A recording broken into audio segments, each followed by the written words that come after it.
Hey, it's me. It's Vickie Van Dyke, Wave.fm, and such a pleasure to welcome Chris Botti to the studio this morning. Hey, Chris. Good morning. How are you? You know what? I'm excited. You know what? This is my first ever Zoom interview. This is my second.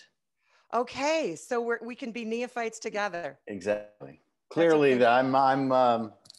yeah. This is a whole new world for me. This whole technology, blah blah blah blah blah. So I know, yeah. but you know, you don't need to be technological. You just need to have that immense talent that you have. And we're talking today about the Berk's Jazz Fest, which you are opening on Friday, August 13th. Are you superstitious? Uh, well, no. No, good. Good. Well, then Friday 13th is And going to be I have a great. feeling it's going to be a much more positive memory than the last Friday the 13th when the lockdown happened in New York City. And Oh, is that right? yeah, that was Friday the 13th. Yeah. So that so this is going to be a celebration of sorts. And you know, such an exciting thing. I mean, up here in Canada, we're not as far advanced in our opening as you Right. are south of the border. So for you to be participating in this amazing festival, 30th anniversary with capacity audiences, wow. Yeah. I sort of made it my priority over this whole last year and a bit to be a spectator and to not go on and do any Zoom concerts or Zoom anything, because I wanted to just wait and practice and let the people do their amazing job that they've done in getting this whole thing, to where we are now and where Canada will be and where the UK will be, et cetera. And so I'm in awe of what they've accomplished in such a short time. It's pretty incredible. Have you done any gigs at all in the last year? We began. We did our first gig in Central Park. We opened in Central Park a week ago, and then we had commitments for big jazz festivals in Poland and one in the Ukraine. So we had those 3 gigs, and then the rest of the summer, except for the Berks, will be kind of silent for me. And then off we go to the races. September, is back to normal, gun blazing all the way through, as long as we can go. I read somewhere that you do 300 dates a year. Is that still true? I mean, once you get back into it? Yeah, I mean, we do a really long run at the Blue Note here in New York, which is 56 shows and 28 nights, followed by a week in San Francisco, followed by a week in Seattle, back to back to back to back. So that time period for us between September and May is pretty much out all the time. And then the summer, we knock it back to like 10 or 12 shows a month or something like that. But right. It's my great honor to be able to tour the world with my band, and it's my family. And well, I've hosted you twice. You may not remember. Hey, you know what I found? Hang on a second. I'm going to see if I can find it here. An old photo. An old photo of you and me in Toronto. And I'm thinking it's about, there's my phone thing. About I don't know what year, maybe 2008, somewhere. I think at the Danforth Music Hall, maybe in Toronto. Yeah. And I hosted your show there. I hosted your show at the TD Jazz Festival in Toronto too. And I got to tell you, you're so different. I mean, obviously I've hosted a bazillion instrumental artists in my 21-year career at the Wave.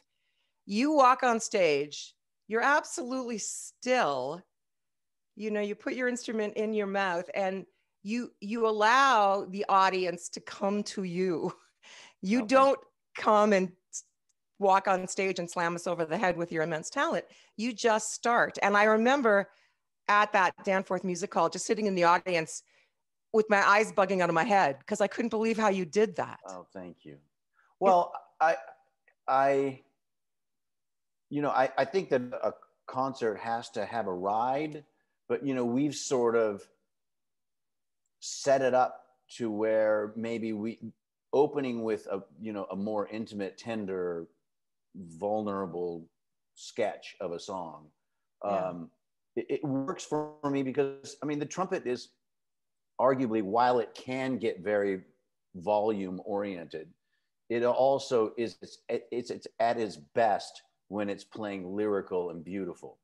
You know, if you look at the history of Miles Davis, while he could go do, you know, set the stage on fire, the things that really, the kind of blue, the intimate, the beautiful way that his harmon mute sounded, that like those things.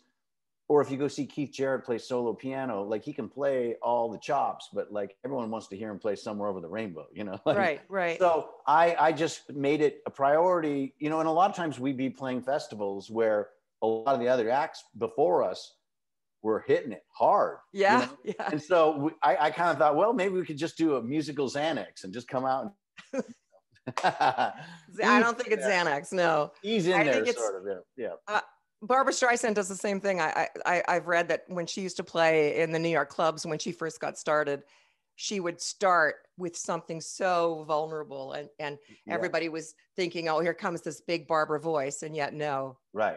I mean, I did a whole tour with her. I mean, yeah. I'm very grateful that in her lifetime, oddly enough, she's only done about 120 gigs in her life. And I've been in her, she doesn't have an opening act. I would come out and do 5 duets with her and then 2 of my own songs in the middle of her set. So I've done like 25 shows and know her inner working so well. And you're exactly right. She loves that, you know, because it also, when the things are intimate on stage, it makes her voice sound bigger in a way, even though she's not belting it, right? There's that space around, and she can just like sing, you know, you'll never know just how much, all that stuff. You know? Yeah.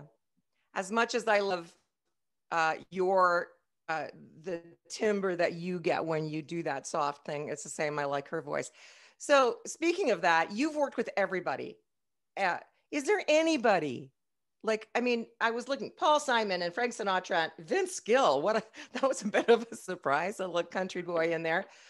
Sting, of course, and then the big voices, Andy Bocelli and Josh Groban and those guys. Is there anybody you haven't worked with that you want to? Well, you know, I guess over the trajectory of my career, I feel so very, very fortunate. And I guess the answer is probably not. Now, are there some people that I deeply, deeply admire, you know, like a Keith Jarrett or an Annie Lennox or something like that, and that have these singular, incredible voices. But I've just been so fortunate to be in these situations to actually duet and be friendly with those other people.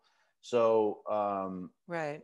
You know, and that, I mean, like, for instance, like a guy like Steven Tyler, that you never think like, well, a trumpet player, like doing a duet with Steven Tyler. We were friends first, and then we did the music. So on most of those people, I came into it vis-a-vis a social, you know, not Sinatra, but most of everyone else I knew as friends first. And so it made the duet process that much more easy. Then you did. Yep. You Smile with Steven Tyler, didn't you? Yeah, Smile, and then he was on my Boston breaking. show, and we did an Aerosmith song, Crying, and you know, he came out and rocked it, man. It was great, and you know, he's just so. I love their version of Cry Me River. I love it. Okay, so Berk's Jazz Fest, August 13th. You're opening. Yeah, 5th or 6th time I've done this festival, something like that. It's been a real, maybe more. I mean, it's been a real kind of. A great festival for so many instrumentalists, and I'm proud to have been there so many times. Everyone's the people that go to those shows are just so fantastic. It's just great. What would you say is your favorite thing about Berk's Jazz? Say it again. Usually when we play a show, we play and we exit stage right and get in a van or a bus or whatever, and we're gone, right? The Berk's Jazz Festival is one of these festivals where you play the show, and then you know, a lot of people end up hanging out at the jam sessions back at the hotel or whatever like that, and you really get to speak, to talk to people. It rarely happens to me. Like, I mean, I just had that happen where I stayed. We played in Lviv, Ukraine last weekend, And I stayed a couple of days because I wanted to go see the Wynton Marsalis show. So I got to walk around the city and people come up and say their reaction to my show. Berk's has that same sort of festival appreciation atmosphere, and you get to actually interact with people rather than just saying good night and leaving. And I've had some actually super memorable experiences, like just chatting with people and hearing their enthusiasm for all the artists that are going to be on the festival. It's really, really great. We are very much hoping that our border will open. We have winners from wave.fm coming down and hoping that they can actually get there. And I think it's going to happen. I think our borders are going to open. Before we sign off though, Chris, I want to tell you, you may not be aware of this. We just got a license to start a Wave FM radio station in Vancouver. And we are thrilled that we are going to be back on the radio dial. So not just an internet station anymore, an actual FM station in Vancouver, on the air, supporting BC talent and of course live shows, and maybe even the Canadian Smooth Jazz Awards might come back. Who knows? Fantastic. And we would really hope to see you there at some point soon. I would love to. That would be great. Thank you. That's awesome. Great. Well, thank you so much. You and me are first and second Zoomers, and I think we did okay. We did great. I think we did. And thank you. I'll see everyone at Berk's. Thank you so much.